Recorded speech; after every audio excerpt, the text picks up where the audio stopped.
Hello everyone, कैसे हो आप सब। एक बार पुनः स्वागत है आप सभी का हमारे अपने YouTube channel A to Z biology classes पर। आज की इस वीडियो में हम देखेंगे ऊर्जा का पिरामिड कैसे बनता है, यानी पिरामिड ऑफ एनर्जी। आज की इस वीडियो में हम पूरा का पूरा समझने वाले हैं। तो चलिए सीधे वीडियो को स्टार्ट करते हैं। देखिए, यदि हम बात करते हैं किसी भी इकोसिस्टम के अंदर एनर्जी का पिरामिड कैसा बनता है, इसके लिए आपको 2 से 3 बातें ध्यान में रखनी है। सबसे पहली चीज आपको क्या ध्यान में रखनी है कि आपको पता है कि किसी भी इकोसिस्टम के अंदर जब आप जाते हैं तो सबसे ज्यादा जो एनर्जी होती है वो उत्पादकों के पास यानी कि प्रोड्यूसर के पास उपस्थित रहती है। क्यों?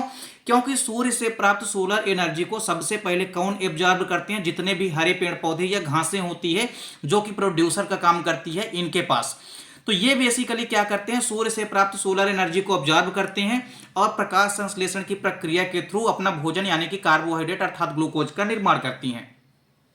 अब आप पाएंगे कि क्रमशः जैसे जैसे आप इकोसिस्टम में खाद्य श्रृंखला धीरे धीरे जैसे जैसे बढ़ती जाती है, वैसे वैसे आप पाएंगे कि क्रमशः जो एनर्जी होती है उसमें कमी आती जाती है। तो क्रमशः कमी कैसी आती जाती है? तो इसके पहले हमने आपको किसी भी इकोसिस्टम के अंदर जो एनर्जी की हानि होती है वो हमने आपको कराई थी। यदि वो वाली वीडियो अभी तक आप नहीं देखे हैं तो आप प्लेलिस्ट में जाकर के देख सकते हैं। हमने आपको क्या बताया था कि किसी भी इकोसिस्टम में जब आप जाते हैं तो एनर्जी की हानि कुछ इस प्रकार से होती है, जैसा कि लिंडेमान ने बताया था। लिंडेमान ने क्या कहा कि किसी भी आप एक पोषण स्तर से जब दूसरे पोषण स्तर में जाते हैं, अर्थात एक खाद्य श्रृंखला से जब आप खाद्य श्रृंखला में जब आप एक स्तर से दूसरे स्तर पे जाते हैं तो क्रमशः एनर्जी में कमी आती जाती है। तो उन्होंने ऊर्जा का 10% नियम दिया और बताया कि हर एक स्तर में जो एनर्जी होती है उसका 90% लॉस होता जाता है और अगले परितंत्र को 10% ऊर्जा ही शेष मिल पाती है। यानी आप पाएंगे कि जो उत्पादकों के अंदर उपस्थित ऊर्जा है वो सबसे ज्यादा है। फिर उसके बाद जो एनर्जी जाएगी वो किस में जाएगी? प्राइमरी कंज्यूमर्स यानी प्राथमिक उपभोक्ताओं में। फिर प्राथमिक उपभोक्ता का जब भक्षण करेंगे द्वितीयक उपभोक्ता तो उनके अंदर एनर्जी जाएगी। इस प्रकार तृतीयक उपभोक्ता जब भक्षण करेंगे द्वितीयक उपभोक्ताओं का तो उनके पास एनर्जी चली जाएगी। लेकिन यहां पे आपको समझना है, जैसे मान लीजिए हमारे पास कोई भी इकोसिस्टम है। अब आप इकोसिस्टम में पाएंगे कि जो प्रोड्यूसर होते हैं, तो प्रोड्यूसर या जो उत्पादक होते हैं, बेसिकली इनके अंदर एनर्जी क्या होती है? सबसे ज्यादा होती है। मान लीजिए किसी भी इकोसिस्टम के अंदर प्रोड्यूसर के अंदर एनर्जी कितनी है? मान लीजिए 100% है। कितनी प्रतिशत है? 100%। ये आप किसी भी इकोसिस्टम में जाएंगे एनर्जी का पिरामिड सेम बनेगा। देखिए, उत्पादकों के पास मान लीजिए एनर्जी कितनी है? 100%। अब जैसे ही उत्पादकों को किसने खाया? प्राइमरी कंज्यूमर्स यानी कि प्राथमिक उपभोक्ता, प्राइमरी कंज्यूमर्स ने इनका भक्षण किया। अब प्राइमरी कंज्यूमर्स के अंदर एनर्जी कितनी जाएगी? तो लिंडेमान ने क्या बताया कि जो एनर्जी होती है उसका 10% ही प्रवाह होता है, अर्थात 90%। देखिए, 100% एनर्जी उत्पादकों के पास है, लेकिन इसका 90% जो है ये स्वयं के जैविक क्रियाओं में नष्ट कर लेती है। और साथ ही साथ जो 90% के बाद जो शेष 10% एनर्जी बची है, ये जो शेष 10% एनर्जी बची ये किसको मिल जाएगी? फिर प्राइमरी कंज्यूमर्स यानी कि उपभोक्ताओं को मिल जाएगी। फिर इसके बाद देखिए, प्राइमरी कंज्यूमर्स का जब भक्षण करेंगे सेकेंडरी कंज्यूमर्स यानी कि द्वितीयक उपभोक्ता, तो देखिए अब जो प्राइमरी कंज्यूमर्स को एनर्जी कितनी मिली है? 10%। तो इस 10% एनर्जी का जो 90% भाग होगा वो प्राइमरी कंज्यूमर्स अपने स्वयं के क्रियाओं में नष्ट कर लेंगे यानी कि खर्च कर लेंगे। और इसकी जो 10% एनर्जी बचेगी वो ये किसको भेज देंगे? सेकेंडरी कंज्यूमर्स को। यानी जब सेकेंडरी कंज्यूमर्स प्राइमरी कंज्यूमर्स का भक्षण करेंगे, अर्थात द्वितीयक उपभोक्ता जब प्राथमिक उपभोक्ता का भक्षण करेंगे, तो इनकी जो 10% एनर्जी बची होगी वो किसके पास आ जाएगी? इनके पास आ जाएगी। तो ये क्रम जो है किसी भी इकोसिस्टम के अंदर चलता रहता है। अर्थात जैसे जैसे आप देखेंगे कि खाद्य श्रृंखला बढ़ती जाएगी वैसे वैसे ऊर्जा की हानि क्रमशः धीरे धीरे बढ़ती जाएगी। अर्थात किसी भी इकोसिस्टम में यदि खाद्य श्रृंखला जितनी लंबी होगी ऊर्जा की हानि उतनी ही ज्यादा होगी। तो आप यहाँ पे पाएंगे कि किसी भी इकोसिस्टम में जो एनर्जी का पिरामिड होता है वो हमेशा सीधा बनता है। क्यों? क्योंकि उत्पादक होते हैं हरे पौधे, उत्पादकों के पास एनर्जी होती है सबसे ज्यादा।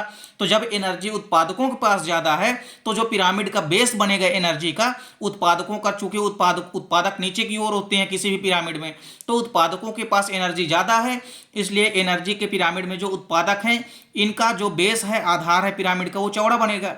फिर आप जैसे जैसे देख रहे हैं कि प्राइमरी कंज्यूमर्स में आप पहुंचते हैं तो एनर्जी में थोड़ा कमी आ जाती है। तो प्राइमरी कंज्यूमर्स जो है इनका जो भाग होगा वो और सकरा होता जाएगा। फिर आप सेकेंडरी कंज्यूमर्स में पहुंचेंगे, इनमें एनर्जी और कम हो जाएगी। फिर इसके बाद आप टर्सरी कंज्यूमर्स में पहुंचेंगे तो इसमें एनर्जी और कम हो जाएगी। तो इस प्रकार से जैसे जैसे आप खाद्य श्रृंखला में आगे की ओर बढ़ते जाते हैं वैसे वैसे एनर्जी में कमी आती जाती है। अब चूंकि एनर्जी सबसे ज्यादा उत्पादकों के पास है, इसलिए उत्पादक का जो बेस होगा वो चौड़ा होगा। ऊपर की ओर पिरामिड का जो आधार है वो क्या होता जाएगा, धीरे धीरे सकरा होता जाएगा। क्यों? क्योंकि ऊपर की ओर जाने पर एनर्जी में क्रमशः क्या आ रही है, कमी आ रही है। अब आप यहाँ पे देख भी सकते हैं कि किसी भी इकोसिस्टम में आप जाएंगे, एनर्जी का जो पिरामिड होता है वो हमेशा सीधा बनता है, यानी स्ट्रेट बनता है। उसका रीजन भी यही है कि उत्पादकों के पास एनर्जी होती है सबसे ज़्यादा, और उत्पादक जो होते हैं इनके पास जब एनर्जी ज़्यादा है तो इनका बेस क्या बनेगा, चौड़ा बनेगा। अब जैसे जैसे आप देखिए प्राइमरी कंज्यूमर्स की ओर जाएंगे आप, इनमें एनर्जी कम हो जाती है। तो प्राथमिक उपभोक्ता की एनर्जी किसकी अपेक्षा कम है, उत्पादकों की अपेक्षा, इसलिए इनका जो आप पिरामिड देख रहे हैं ये और थोड़ा सकरा बन गया। फिर जब आप द्वितीयक उपभोक्ता में पहुंचेंगे जो कि मांसाहारी होते हैं, इनके अंदर एनर्जी और कम बची है, इसलिए इनका पिरामिड थोड़ा और सकरा बन गया। फिर तृतीयक उपभोक्ता में आप पहुंचेंगे तो एनर्जी और कम बचेगी इनके पास, तो इनका पिरामिड और सकरा हो गया। तो इस प्रकार से आप पाएंगे कि जैसे जैसे हम किसी भी इकोसिस्टम के अंदर, जैसे जैसे हमारा पोषण स्तर बढ़ता जाता है या आपकी खाद्य श्रृंखला जैसे जैसे लंबी होती जाती है यानी बढ़ती जाती है ऊपर की ओर, वैसे वैसे एनर्जी में कमी आती जाती है। तो जब एनर्जी में ऊपर की ओर जाने पर कमी आएगी तो जाहिर सी बात है कि एनर्जी का पिरामिड कैसा बनेगा, हमेशा सीधा बनेगा। आप किसी भी इकोसिस्टम में जाएंगे, चाहे आप तालाब के इकोसिस्टम में जाएं, चाहे आप किसी भी वन के इकोसिस्टम में जाएं, चाहे आप किसी भी घास के इकोसिस्टम में जाएं यानी ग्रास इकोसिस्टम में जाएं, आपको एनर्जी का पिरामिड हमेशा सीधा ही मिलेगा।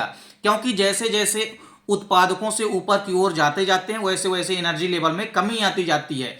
आपको ये बात माइंड में बिठा के रखनी है कि जो प्रोड्यूसर होते हैं उनके पास एनर्जी सबसे ज्यादा होती है, इसीलिए पिरामिड ऊर्जा का हमेशा क्या बनता है, सीधा बनता है।